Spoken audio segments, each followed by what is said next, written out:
الحمدللہ یہ social media بڑی آسانی ہمارے لیے پیدا کر رہا ہے. محمد علی انجینئر جیسے، مولانا اسحاق جیسے، بہت سارے ایسے اور بھی مولانا ہیں انٹیریئر سندھ میں جن کو اللہ نے ہدایت کا راستہ دکھلایا. اب تھوڑا بہت مومنین کہتے ہیں کہ مولانا یہ محمد علی انجینئر ہے، یہ 2 چیزوں پہ اٹکا ہوا ہے. میں نے کہا وہ 2 چیزیں بھی ہٹ جائیں تو پورا شیعہ بن جائے. اب اسی پہ رہنے دو بیچارے کو. پھر نہ یہ بھی مولانا طارق جمیل جس پہ 30 ایئرز 40 ایئرز انہوں نے محنت کی. دیکھیے ایک عالم کو بنانے میں بھی بڑی محنت لگتی ہے، پروٹوکول دینا پڑتا ہے، سپورٹ کرنی پڑتی ہے، پوری تبلیغی جماعت پہ ان کو لے جانا، ان کو اسٹیج پہ بٹھانا، سالانہ مراکز سے ان کو تقریر کروانا، اور انہوں نے ایک تقریر کر کے ان کی ساری محنت پہ پانی پھیر دیا. ایک تو مولا کو مولا کہہ دیا، دوسرا انہوں نے کہا کہ حسین کے غم میں رونا جائز ہے. 2 چیزیں انہوں نے کہہ دیں اور خود بھی رو رہے تھے. اور یقیناً جب انسان متقی ہو اور اس پہ بڑھاپا آ جاتا ہے وہ اپنی قبر کا سوچتا ہے، لوگوں کا نہیں سوچتا. اور یہی خوف خدا تھا جو ان کی زبان سے حق بیان، ورنہ کتابیں پڑھنے کہاں دیتے تھے، صحیح بخاری اٹھانے کہاں دیتے تھے. ایک کتاب ہے ریسرچ فرام سنی بکس، یہ ہم نے 2002 میں بہت بھاری کتاب ہے، تقریباً اس کے 2000 یا 1500 صفحے ہیں. پنڈی کے ایک بندے نے لکھی تھی کسی وہابی کے جواب میں، جب شیعوں کو کہا گیا تھا یہ کافر ہیں تو انہوں نے پھر رد اس میں جواب لکھی تھی. اس کا جواب آج تک نہیں آیا، اس پہ پابندی لگ گئی، پاکستان میں یہ کتاب نہیں چھپے گی. Research from Sunni books, Urdu میں نام تھا تحقیقی دستاویز. اتنی خطرناک کتاب تھی کہ اگر کوئی اہل سنت پڑھ لے میں نہیں سمجھتا وہ شیعہ نہیں ہوگا.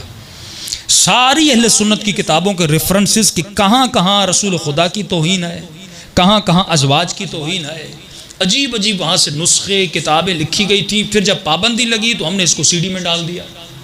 CD میں ڈالنے کے بعد 2002 2003 2004 میں ہم نے ہر جگہ اس کتاب کو پھیلا. الحمدللہ اس سے بہت سارے لوگ شیعہ ہوئے، ان کو پتہ ہی نہیں تھا کہ واقعاً ہماری کتابوں میں. اب سلمان رشدی آپ اس کو گالی دیتے ہو، ڈنمارک کے لوگ ہیں رسول خدا کے کارٹون بناتے ہیں آپ ان کو گالیاں دیتے ہو. آج تک کسی نے نہیں سوچا یہ چیزیں لاتے کہاں سے. یہ ساری چیزیں جو نبی پر الزامات یا توہین کے الزام لگاتے ساری کتابوں میں موجود ہیں. آپ پہلے کتابوں کا صفایا کرو نا. لیکن نہیں، ہمارے لیے بخاری عزیز ہے، رسول خدا عزیز نہیں ہے. ہمیں مسلم کا احترام ہے، بخاری کا احترام ہے.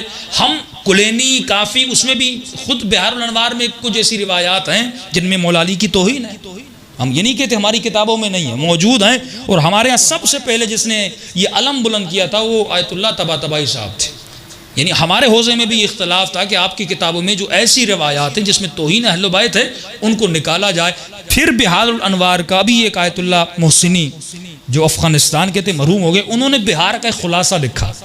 وہ روایتیں انہوں نے نکال دیں جو ضعیف تھیں یا جن میں خدشہ تھا اہل بیت کی توہین ہے، بہار کا خلاصہ بنایا. وہ بھی ابھی چھپ چکا ہے، ایران میں بھی اردو میں شاید نہیں چھپا. تو ہمارے ہاں بھی ایسی چیزیں تھیں، لوگوں نے صفایا کیا. اور سب سے بڑی بات کہ ہم نے آج تک نہیں کہا کہ ہماری کتابیں صحیح ہیں.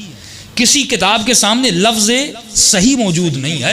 ہم نے کہا اس میں ضعیف بھی ہیں، اس میں قوی بھی ہیں. جو ملا پہلے انہوں نے مٹیریل کو جمع کیا، بعد میں آنے والوں کا کام تھا کہ اس کی چھانٹی کریں، اس میں جو صحیح ہیں اس کو چھانٹا جائے. تو ہمارا یہ کام ہو رہا ہے. تو اہل سنت کا بھی ہونا چاہیے کہ وہ حدیثیں، وہ روایات جو ضعیف ہیں جن سے یہ ملے کہ رسول خدا کی توہین ہو رہی ہے یا نبی کی بیوی کی توہین ہو رہی ہے، وہ ایسی ہیں میں ممبر سے پڑھ بھی نہیں سکتا. لیکن اگر آپ تحقیقی دستاویز کو نیٹ پہ سرچ کریں، اگر نہیں ہے تو مجھے میسج کر دیں، ساری کتاب آپ کو بھیج دوں گا، اس میں سارے حوالے جات موجود ہیں. تو ہر مسلم کو، ہر مومن کو، ہر جوان کو یہ کوشش کرنی چاہیے وہ خود ریفرنسز پڑھے، خود اپنی کتابوں کو پڑھے. تو وہاں سے جو دین ملے گا وہ اور ہوگا، اور جو دین ان کے مفتی بتا رہے ہیں وہ دین اور ہے. صلوات پڑھے محمد و آلہ محمد.